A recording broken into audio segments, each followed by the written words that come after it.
اور بہت بڑی سعادت اور بہت بڑی کوشش ہے کہ یہ جو فرش بچھائی ہے یہ فرش ہمارے لیے مبارک ہے. یہاں اللہ تعالیٰ کا وعدہ ہے کہ جب تم ذکر کرتے ہو حضور کا جو ذکر ہے اس کو اللہ تعالیٰ نے بلند کیا ہے, اس کو اللہ تعالیٰ نے حضور کے ذکر کو بلند فرمایا ہے اور فرمایا ہے وَرَفَعْنَا لَكَ ذِكْرَكَ کہ بے شک ہم نے آپ کے ذکر کو بلند کیا. وَرَفَعْنَا لَكَ ذِكْرَكَ بے شک ہم نے آپ کے ذکر کو بلند کیا. اور اس کے ذکر کو بلند کرنے کے ساتھ ساتھ اللہ تعالیٰ نے یہ بھی فرمایا ہے کہ جہاں اس قسم کی محفلیں ہوتی ہیں وہاں اللہ تعالیٰ کے فرشتے آتے ہیں. اور ان اللہ و ملائکتہ یصلون علی النبی یا ایھا الذین آمنوا صلوا علیہ وسلموا تسلیما. درود بھیجیے اللہم صلی علی محمد و علی محمد, کیونکہ اللہ اور اس کے فرشتے نبی پاک صلی اللہ علیہ وسلم پر درود بھیجتے ہیں. رے ایمان والو تم بھی درود بھیجو جیسا کہ درود اور سلام بھیجنے کا حق ہے. تو یہ وہ محفلیں ہیں جو بہت متبرک اور بہت, اور آپ لوگوں کو دیکھ کے مجھے بہت خوشی ہو رہی ہے. اور یہاں مجھے موقع ہو سکتا ہے کراچی سے مجھے اللہ تعالیٰ نے یہاں اس لیے بلایا ہو کہ میں آپ کے سامنے کچھ یہ عرض کروں کہ ان محفلوں کی اہمیت کیا ہے اور ان کا اصل میں مقصد کیا ہے. ان کا مقصد یہ ہے کہ ابھی آپ نے اتنا پیارا پڑھا, بچیوں نے ماشاءاللہ حضور کی شان میں اتنا اچھا بیان فرمایا, چاند کے ٹکڑے کیے اور چاند کو اپنے در پہ بلایا. اور اس کے بعد نبی پاک کا جو مرتبہ ہے ظاہر بعد از خدا بزرگ توئی قصہ مختصر, اللہ تعالیٰ کے بعد سب سے بڑا مرتبہ جو حضور صلی اللہ علیہ وسلم کا اپنی مرتبت کا, آپ آخری نبی 1,24,000 پیغمبروں کو جو اللہ تعالیٰ نے ہماری ہدایت کے لیے بھیجا ان میں آخری نبی ختم نبوت کی مہر جو ہے وہ حضور صلی اللہ علیہ وسلم پہ لگا دی گئی ہے. اور قرآن حکیم جو قلب محمد صلی اللہ علیہ وسلم پر اترا وہ میری اور آپ کی ہدایت کے لیے اللہ تعالیٰ کی طرف سے ایک خط ہے, ایک عہد نامہ ہے. اور بہت آسان زبان میں اللہ نے اس میں قصے کہانیاں بھی بیان کی ہیں تاکہ ہمیں اور آپ کو یہ بتائیں کہ تاریخ میں پچھلے ہم سے ہزاروں سال پہلے جو لوگ آئے انہوں نے جنہوں نے اللہ کے حکم کی فرما برداری کی, اللہ کا حکم مانا, اللہ کے نبیوں کے کہنے پر چلے, اطاعت کی, ان کی فرما برداری کی, اللہ تعالیٰ نے ان کو یہاں بھی حیات طیبہ عطا کی, اس دنیا میں بھی پاک و پاکیزہ رزق, روزی, برکت, کثرت, خوشیاں, سکون, اطمینان, عزت, آبرو سب کچھ عطا کی. اور جن لوگ یہ قرآن میں تاریخ بیان میں جو کچھ پڑھوں گی قرآن کے حوالے سے پڑھوں گی, اور تاریخ میں یہ بھی بیان کیا کہ جن قوموں نے نافرمانی کی, قرآن کا ایک حصہ تاریخ پر مبنی ہے, جن قوموں نے نافرمانی کی, اپنے نبیوں کو جھٹلایا, نبیوں کو تنگ کیا, ان کو اذیتیں دی, ان کو قتل کیا, ان کے جو پیغامات تھے ان کو ختم کر دیا یا ان کو بدل دیا یا توڑ مڑوڑ دیا, پھر اللہ تعالیٰ کا ان کے اوپر عذاب اور پھر اللہ تعالیٰ کی ناراضگی, اللہ نے اپنی ناراضگی ظاہر کی. ہمارے سامنے یہ مثالیں ہیں, طوفان نوح کی مثال ہمارے سامنے. اس کے بعد بنی اسرائیل کے اوپر 9 طرح کے عذاب آئے. اس کے بعد عاد و سمود کے اوپر جو ہے وہ, اور قومیں جو تھیں, قوم شعیب اور جتنی قومیں تھیں جو نافرمان تھیں ان میں ان کو نیست و نابود کر دیا اللہ تعالیٰ نے.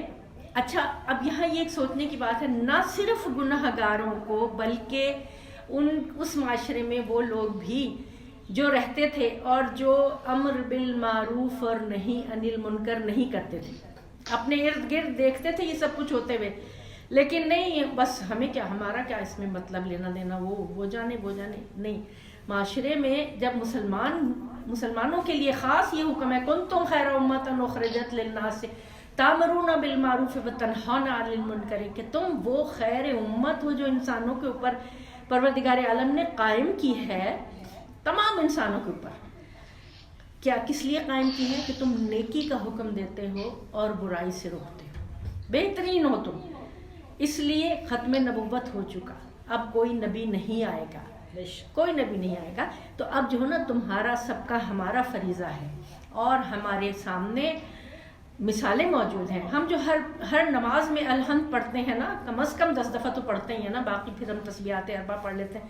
اہدنا الصراط المستقیم, ہمیں سیدھے راستے پہ قائم رکھے, سیدھا راستہ دکھا. صراط الذین انعمت علیہم, کن لوگوں کا راستہ؟ ان لوگوں کا راستہ جن پر تو نے نعمتیں نازل کی. اب یہاں رک کے تھوڑا سا یہ سوچنا ہے کہ قرآن کا تصور نعمت کیا ہے. ہم یہاں قرآنی تعلیمات کے متعلق بات کر رہے ہیں نا، ہم حضور کی نبوت کے بارے میں بات کر رہے ہیں. ہم نے یہ میلاد سجایا ہے کہ ان کی جو نورانی تعلیمات ہیں ہم ان سے کس طرح فائدہ اٹھا سکتے ہیں. میلاد کا مقصد صرف یہ نہیں ہے کہ ہم نے نعتیں پڑھ لی اور کسی نے کچھ تھوڑا سا کچھ بیان کر دیا، اس کے بعد ہم نے زردہ بریانی کھا لی اور ہم چلے گئے. میلاد کا مقصد دراصل یہ ہے کہ وہ نور اور وہ روشنی جو ہمیں قرآن حکیم کے ذریعے پروردگار عالم نے ایک عظیم احسان کیا ہے، احسان وہ جتایا ہے احسان کہ تم پر سب سے بڑا احسان یہ ہے کہ ہماری نعمت ہدایت تمہارے لیے آئی ہے. تو قرآن کا تصور نعمت جو ہے نا وہ نعمت ہدایت ہے کہ تمہارے لیے سب سے بڑی نعمت کیا ہے کہ تم ہدایت پر رہو، اور پرسنل لائف میں بھی، اپنی ذاتی زندگی میں بھی، خاندانی زندگی میں بھی، معاشرتی زندگی میں بھی، اور پوری ایٹ لارج انسانیت کے حوالے سے بھی تم خود بھی ہدایت پر رہو، اور جہاں تمہیں موقع ملے اور جہاں موقع مناسب ہو وہاں تم دوسروں کو بھی ہدایت دو. اور اس کے لیے کیا ضروری ہے؟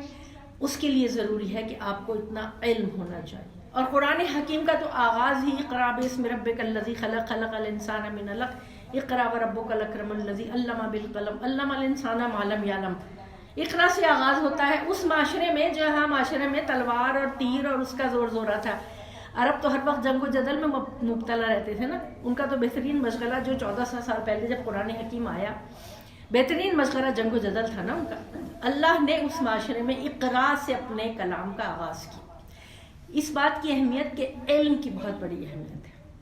اور ختمی مرتبہ صلی اللہ علیہ وسلم جن کا ہم آج ذکر کر رہے ہیں، جن سے ذکر سے ہم نے شروع کیا، جن پر درود و سلام ہے، جو آخری نبی ہیں، جو ہمارے آپ کے سب کے بادس خدا بزرگ تو یہ قصہ مختصر اللہ کے بعد سب سے بڑے ہیں. ان کا سب سے بڑا کیا انہوں نے فرمایا؟ میں علم کا شہر ہوں اور علی اس کا دروازہ. انا مدینۃ العلم وعلی بابھا. میں علم کا شہر ہوں. مطلب یہ کہ سب سے بڑی ان کی جو وہ تھی کہ علم اور اخلاق. وہ اس تو لے تم میں مکارم الاخلاق، کہ میری تو بیست ہی مکارم اخلاق کے لیے ہوئی ہے. قرآن حکیم کی جو تعلیمات ہیں، جیسے میں نے آپ کے سامنے ابھی عرض کیا، میں آپ کے ساتھ قرآن میں تاریخ ہے، پھر قرآن میں عقائد ہیں. آپ کے عقائد صحیح ہونے چاہیے، توحید پر عقیدہ ہو، نبوت پر ہو، امامت پر ہو، قیامت پر ہو. اس کے بعد آپ کے جو عقائد ہیں، نماز، روزہ، آپ کی عبادات ہیں، اس کا ذکر قرآن حکیم میں ہے. اچھا، اس کے بعد معاملات کا ذکر قرآن حکیم میں، کہ آپ کو ایک دوسرے کے ساتھ معاملات کیسے رکھنے ہیں، عام معاملات سے لے کے خاص معاملات تک، جس میں بزنس ہے، نکاح ہے، شادی بیاہ ہے، طلاق ہے، قصاص ہے، دیت ہے، لین دین ہے، ملنا جلنا ہے، دوستی ہے، دشمنی ہے، ان کے کیا اصول و قواعد ہونے چاہیے، یہ سب بھی قرآن حکیم. پھر اخلاقیات، بہترین سب سے زیادہ جو زور دیا گیا ہے نا وہ قرآن حکیم میں، وہ پروردگار عالم نے فرمایا سورہ نون والقلم کی آیت نمبر 4 میں، وَإِنَّكَ لَعَلَىٰ خُلُقٍ عَظِيمٍ. بے شک آپ تو اخلاق عالیہ کے مرتبے پر فائز ہیں. بے شک. اور پھر لوگوں کو ہمیں کیا کہا کہ تم اپنے آپ کو اللہ کے اخلاق سے مزین کرو، اپنے آپ کو اللہ کے تخلقوا باخلاق اللہ، اللہ کے اخلاق سے مزین کرو. اب اس لیے یہ دیکھیے، میں نے 4-5 چیزیں آپ کے سامنے بیان کی، قرآن کی تعلیمات کا جسٹ نچوڑ بیان کیا، لیکن اس کے لیے اتنی تفصیل ہے. قرآن میں 6666 آیات ہیں، چھوٹی سی کتاب ہے، ماشاءاللہ سے یہ رکھی ہوئی ہے، ہر گھر میں موجود ہے، آپ سب پڑھتے ہیں، میں پڑھتی ہوں، ہر پڑھتے ہیں. لیکن کیا ہم اس کو سمجھتے ہیں؟ کیا ہم اس کی گہرائی میں جاتے ہیں؟ نہیں جاتے نا. اور کیوں؟ یہ قرآن حکیم جو ہے نا یہ قولی شکل میں ہے، یہ ڈائلاگ ہے، یہ کانورسیشن ہے، اللہ تعالیٰ کی طرف سے اترا ہے. یہ ایک نصاب کی شکل میں نہیں ہے، کتاب کی شکل میں نہیں ہے کہ جی یہ باب جو ہے یہ تو باب تاریخ کا ہے، اور یہ باب عقائد کا ہے، یہ باب عبادات کا ہے، یہ باب اخلاقیات کا ہے، یہ باب معاملات. ایسی نہیں ہے. قرآن کو سمجھنے سے پہلے قرآن کا مزاج سمجھنا پڑے گا، اور اس کا مزاج سمجھنے کے لیے یہ ضروری ہے کہ اس کی گہرائی میں جائیں، اس کی ترجمہ. اول تو ہمارے ملک کی بدقسمتی یہ ہے کہ عربی زبان ہمارے یہاں عام طور پہ لوگوں کو نہیں آتی ہے، کتابوں میں اسکولوں میں بھی نہیں پڑھائی جاتی، جیسے اردو لکھنی پڑھنی آتی ہے.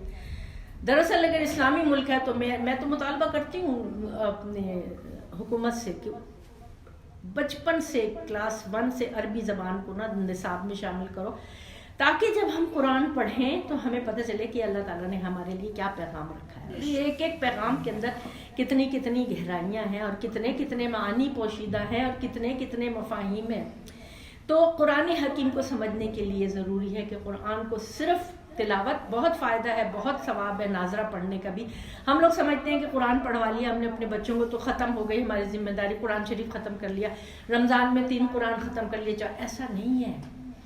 جب تک اس قرآن کو سمجھ کر اس پر اچھی طرح سے عمل نہیں کیا جائے گا، ہم اس اعلیٰ مرتبے تک نہیں پہنچ سکتے جس مرتبے تک اللہ ہمیں پہنچانا چاہتا ہے. اس میں کسی کا کوئی سٹیٹس شامل نہیں ہے، اس میں کسی کی کوئی شکل صورت رنگ نسل، گورا کالا امیر غریب چھوٹا بڑا سید غیر سید کچھ شامل نہیں ہے. ہدایت ہے ناس کے للناس. تو للناس کی ہدایت تو تب ہوگی نا جب ہم اس ہدایت کو پکڑیں گے. تو ہدایت کو پکڑنے کے لیے خلوص کے ساتھ قرآن حکیم کی طرف بڑھنا، اور اس قسم کی مبارک محفلیں جب ہوتی ہیں تو اس میں یہ سوچنا اور یہ سمجھنا کہ ان محفلوں کا ہمیں یہاں سے ہم کیا لے کے اٹھیں گے، ہم اپنے دامن میں کون سے ہدایت کے موتی اور ہیرے لے کے اٹھیں گے، ہم اپنے مستقبل کے کون سا اس مستقبل کے لیے ہمیں کوئی منصوبہ لے کر اٹھیں گے کہ جی ہم اپنی زندگی میں اب اپنے دن کا ایک حصہ کم از کم 1 گھنٹہ 2 گھنٹہ ہم قرآنی تعلیمات کو دیں گے.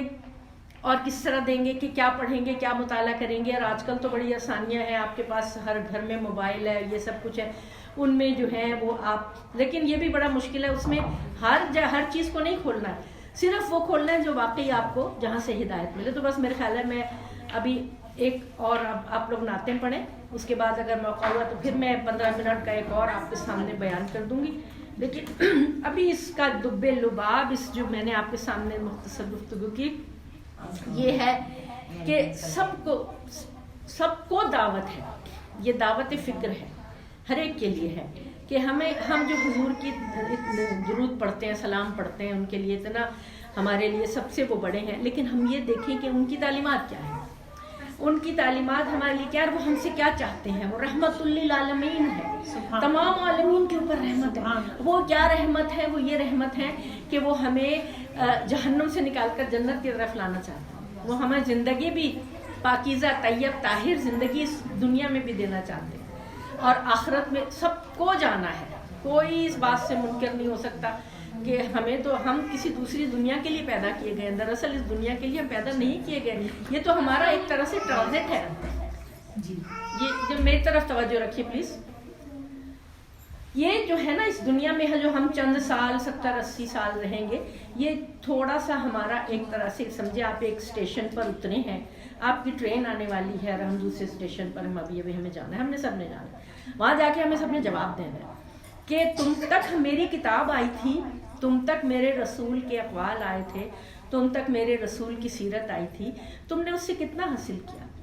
بس میں اس چھوٹے سے جملے کے ساتھ اپنی گفتگو ختم کرتی ہوں، کیونکہ پھر اب ماشاءاللہ سے یہ بھی پڑھیں گی کہ حضور کی سیرت طیبہ کو اپنانے کے لیے، قرآنی تعلیمات کو اپنانے کے لیے، قرآن کی نور اور ہدایت کو حاصل کرنے کے لیے، تاریخ سے سبق حاصل کرنے کے لیے، معاملات اپنے سیدھے کرنے کے لیے، اخلاقیات کی دولت سامان اپنے اندر پیدا کرنے کے لیے خلوص سے قرآنی تعلیمات کی طرف بڑھیں، حضور کی سیرت طیبہ کی طرف بڑھیں، حضور کے تربیت یافتہ ان کی آغوش میں پرورش پائے ہوئے اہل بیت کی تعلیمات کی طرف بڑھیں، ان کے اقوال کی طرف بڑھیں، اپنی زندگیوں میں ان کی شخصیت کو نمونہ عمل اپنے لیے ایک طرح سے رول ماڈل بنائیں.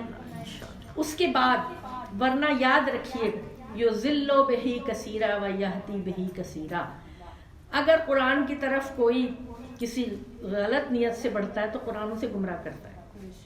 آپ دیکھ رہے ہیں نا یہ بم باندھ کے جو کود رہے ہیں، اللہ اکبر کہہ کے کودتے ہیں نا، ہے نا، تو یہ کون لوگ ہیں؟ یہ وہ لوگ ہیں جو اپنے مقصد کے لیے قرآنی تعلیمات کو استعمال کرنا چاہتے ہیں. یضل بہ کثیرا، یہ ہے بہت لوگ گمراہ ہوتے ہیں اس سے، ویہدی بہ کثیرا، بہت لوگ ہدایت پاتے ہیں. کون؟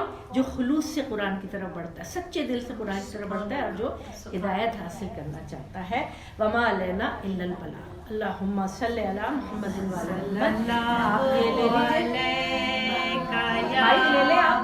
رسول اللہ وسلم علیہ یا حبیب اللہ. ہزاروں درود کروڑوں سلام